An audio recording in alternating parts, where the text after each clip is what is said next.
Hi kabayan, familiar ka ba dito? Anyway, share ko lang yung experience namin dito sa shoot. Anyway, part lamang po yan ng props ng shoot na narakita natin nung isang araw. Nakita niyo yung chef, ang galing no? So swerte kong maituturing dahil pwede tayong mag-vlog kahit na ongoing yung shoot. Actually, to be honest mga lods, hindi lahat ng shoot ay maluwag katulad nito. Madalas ay bawal po kaming magdala ng cellphone or bawal mag-pictures or lalong-lalo na kung magbi-video ka. So ang lahat ng makikita nyo sa video na to, lahat yan ay behind the scenes. Lahat ay makikita nyo kung ano yung mga na-experience namin, nakikita namin, at kung ano-anong mga pinaggagawa namin sa buong magdamag hanggang matapos po yung shoot. I mean, may Japanese, may Korean. Hi, so lahat po yan pupunta sa shoot. Pinoy, Japanese, Korean, Russian, iba-ibang lahi. Ayan ang mga fitting area.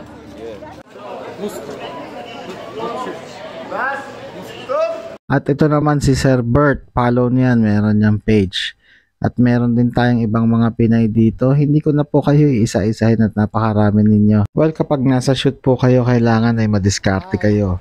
Kung mabilis kayo maboard ay mahirap para sa inyo ang ganitong klaseng racket. Kahit sa abot ng makakaya ko ay ginagawa ko po ang lahat ng paraan para makatulong at hindi po maboard yung mga kasama namin.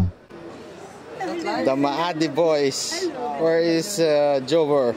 Jover is in the Philippines. We miss you, brother. Haraka, move. No, move. O nakita nyo, yan yung mga nagagandahang Pinay natin. Actually, yung iba talaga yung first timer at tuwang-tuwa sa experience dahil marami rin nga po silang nakitang kabayan at nakasalumuhang ibang lahi. So sila nga po pala yung main character at napakabait po nila kaya nakakuha tayo ng picture somehow. Dito naman ay maririnig nyo kung gaano kalakas yung boses ng director. Pero wag ka, napakabait at napaka-cool ng director na yan.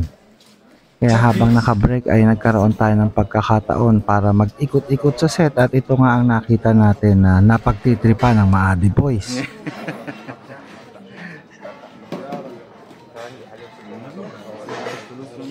Say hi. Hi, this is so yummy. You put sauce? So ganito po ang ginagawa namin kapag naka-break sa set. Kulitan, tawanan, at nakita nyo ang Egyptian na to. Actually, isa yan sa mga tagapagpatupad ng batas dito. Nagpapaalis ng makulit pero siya yung makulit at cool. So overall experience, masaya ang lahat dahil lahat ay positive, nagkukulitan lang kami. Hindi na halos namin napansin na talagang mag-uumaga na. Umaga na mga lods. Ayan na. Kaya pag narinig nyo yung saltang Perkish, ibig sabihin ay tapos na ang shoot. Uwian na mga lods at ayan, kanya-kanyang pack up na, palit ng damit at kailangan isole yung mga nahiram na costume.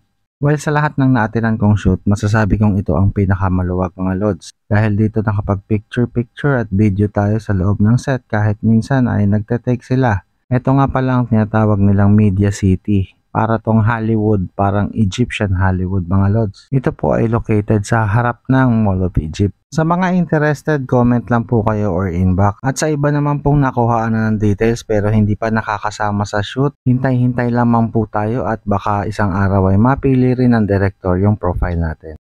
Pa-share naman kung hindi nakakaabala. Salamat sa panonood.